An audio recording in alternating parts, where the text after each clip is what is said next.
permet justement de débloquer certaines questions. Ouais. Mais débloquer, je crois qu'il n'y a plus, quoi. Il y a plus besoin. Pour vous dire un peu, donc il n'a pas encore vu le film, ce qui est un peu étonnant, mais c'est pour des raisons de santé, d'organisation. C'est jamais le bon moment. Jamais... Et donc je ne sais même pas, j'espère qu'il le verra. En même temps, s'il ne le voit pas, c'est pas si grave non plus. C'est pas ça qui est important dans tout ça. Donc je laisse la vie faire aussi ça avec... est-ce qu'il a les forces pour le voir? Est-ce que c'est pas trop remuant aussi pour lui? Je ne sais pas tout ça. Donc c'est lui qui va dire quelque part s'il va... Mais ce qui était très beau dans sa réaction et très inattendu, c'est que j'ai quand même eu ce moment où... Moi, c'est comme lui montrer le film. Bon, c'est encore pire le film parce qu'il y a des images et tout ça. Donc, mais j'ai dû lui faire lire le scénario puisque je voulais qu'il soit dans le film. Et ça a été un moment terrible pour moi parce que c'est comme si vous ne parlez pas pendant 40 ans. Puis tout d'un coup, vous mettez un scénario sur la table et il y a tout... C'est comme dire, bon ben voilà, il y a toute une partie de moi que je ne t'ai pas dite, quoi. Enfin... Et c'était très difficile ce moment du scénario, j'étais vraiment, j'avais le trac comme, enfin, là on devient l'enfant qu'on était à 5 ans, avec peur de déranger, peur de, on change un peu, on s'améliore, mais ça ne disparaît pas complètement. Et sa réaction a été très désarçonnante, très folle et assez belle quand j'y repense maintenant. Donc il m'a rappelé très vite, il l'a lu très vite et il m'a rappelé... Et il était d'un enthousiasme et d'une émotion magnifique, mais il ne me parlait que de la forme. Ah. Il n'a jamais évoqué le fond. Ah ouais. C'est-à-dire qu'il m'a appelé en me disant ton scénario est magnifique, ça me fait penser aux films des années 70, si libres dans leur forme, ça me fait penser à Godard. Enfin, il était tellement plein d'amour, donc là on ne peut pas dire qu'il était... Enfin, mais il parlait des différents formats, et il me dit tu t'engages dans une route très singulière, il m'a dit j'espère que tu trouveras les partenaires financiers qui aideront à porter ce projet au bout. Et il était magnifique et il n'a jamais lâché le film depuis. Je lui ai envoyé des photos du tournage, il dit ça a l'air magnifique. Le tournage c'était pendant Cannes l'année dernière. Et donc il était chez lui à regarder la télé, donc il voyait Cannes et il disait ma fille ira à Cannes l'année prochaine. Et moi je disais oh t'es trop gentil et tout ça. Et on a été avec le film, donc il suivait beaucoup, mais jamais il m'a dit cette scène j'ai découvert telle chose, ou ça me fait drôle de dire ça sur Marguerite, jamais. En fait on n'a pas... Donc je pense que cette pudeur elle est là quoi, enfin elle est quand même installée quoi, enfin c'est ça, c'est le rapport quand même.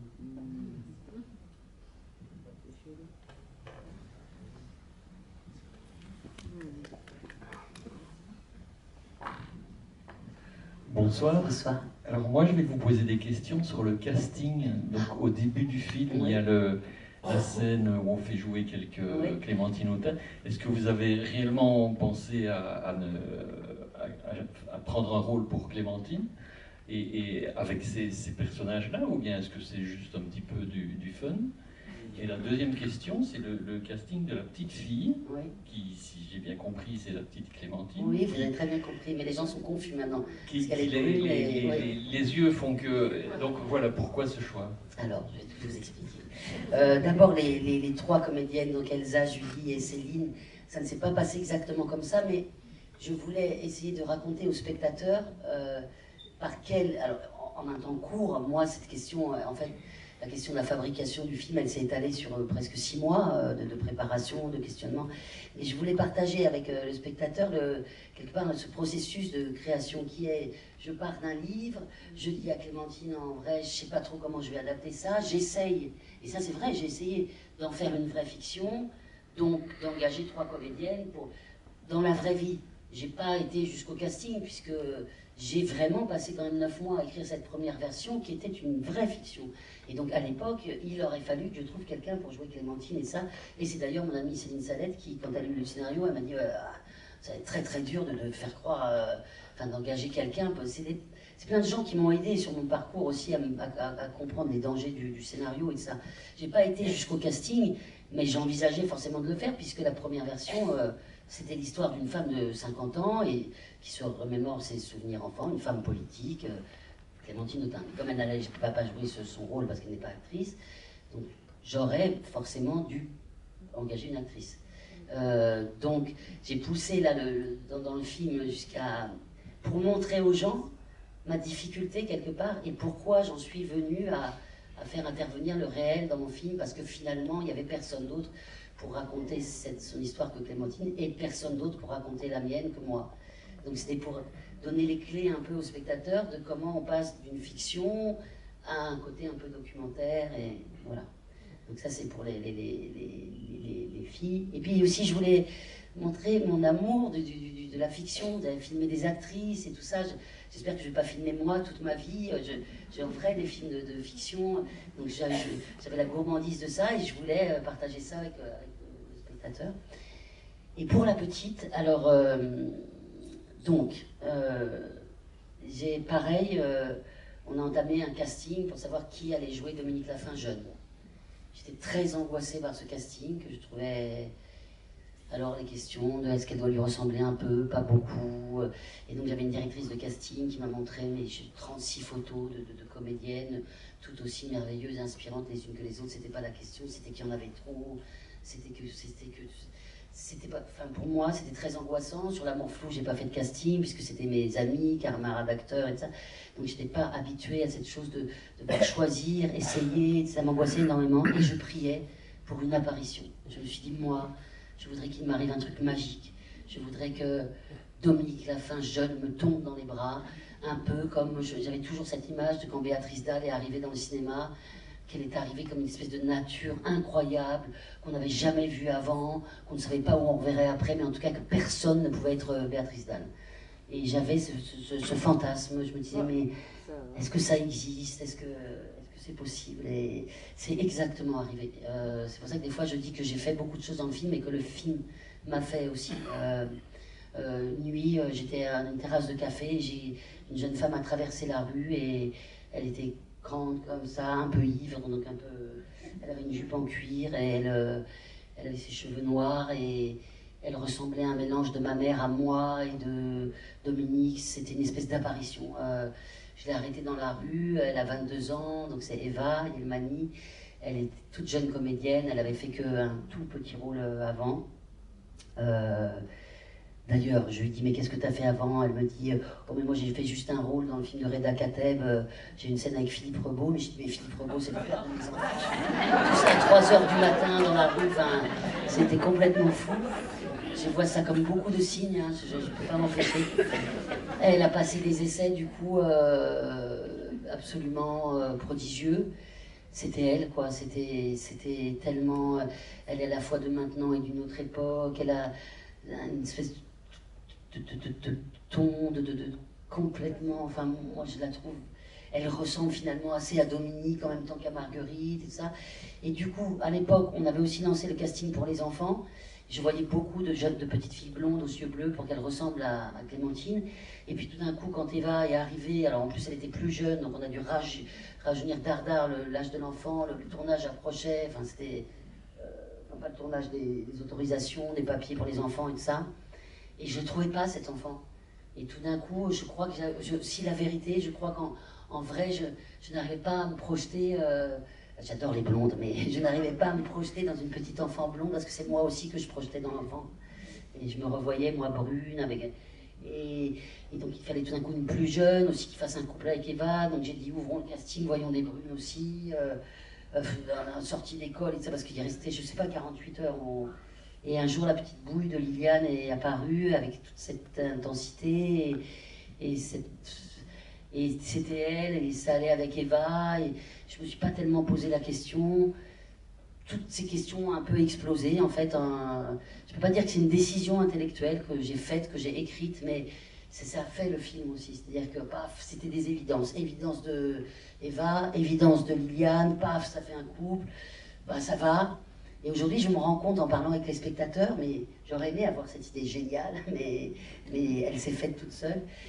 Il y a plein de spectateurs qui me disent à un moment donné, on ne sait plus tellement si c'est vos souvenirs, ou si c'est ceux de Clémentine, si c'est vous enfant, ou si c'est Clémentine enfant, tout se mélange. Et à vrai dire, j'aurais aimé avoir cette idée, mais elle s'est faite parce qu'en fait, elles deviennent, elles deux, la mère et l'enfant, en fait. L'image, la fusion de toutes nos mémoires, et de tous nos couloirs, toutes nos scènes d'alcool, de toutes nos... Et elles ont fusionné comme ça, quoi. Et ça, c'est quelque chose qui est né de la rencontre avec Eva, de la rencontre avec l'enfant. Voilà, mais tout ça, c'était tellement... Waouh, des décisions qui se prenaient, qui se faisaient, des apparitions, des miracles. C'est fou ce qu'il faut pour faire un film. Alors, en parlant de belles rencontres, il y a la distributrice qui est au fond de la salle, oui. qui vient venir, c'est Michel Halberstadt, ça a été vraiment important pour toi. Michel Halberstadt, tu veux venir rejoindre ?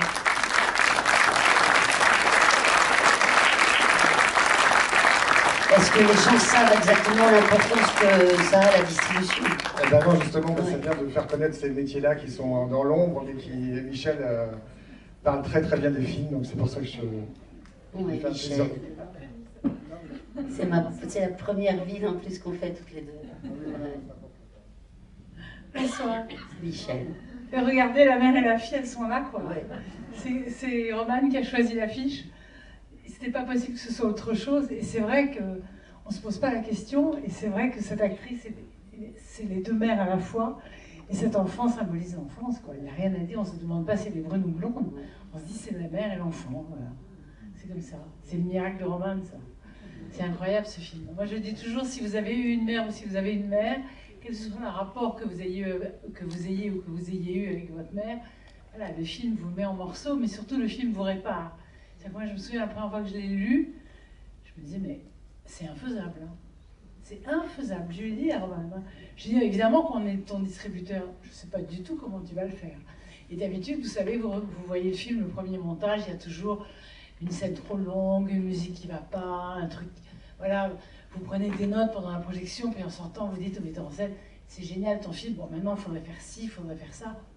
Premier montage... Il faut dire, vous m'avez laissé avancer jusqu'au bout. Bah oui, on attendait le moment où tu nous dises, j'ai besoin de vous le montrer. Ouais. C'est comme ça.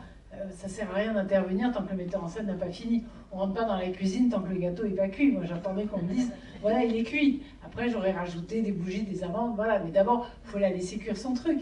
Mais il y a toujours un moment, quand vous arrivez, où il faut arranger le truc, quoi. Il faut mettre la nappe, vous voyez, il y a toujours quelque chose à faire. Et je crois que c'est la première fois en 40 ans de distribution, on est sorti, à part dire merci, on n'avait rien à dire. Ça m'est jamais arrivé. Le film était là, parfait, comme vous l'avez vu. On n'a pas changé une virgule, on n'a pas demandé une... Alors je me souviens, Laurent, le film, il était parfait. Laurent, qui est mon mari et partenaire, voilà, a demandé une chose qui était tellement touchante. Il a demandé, et moi ça m'a tellement touchée parce que c'est vrai que aussi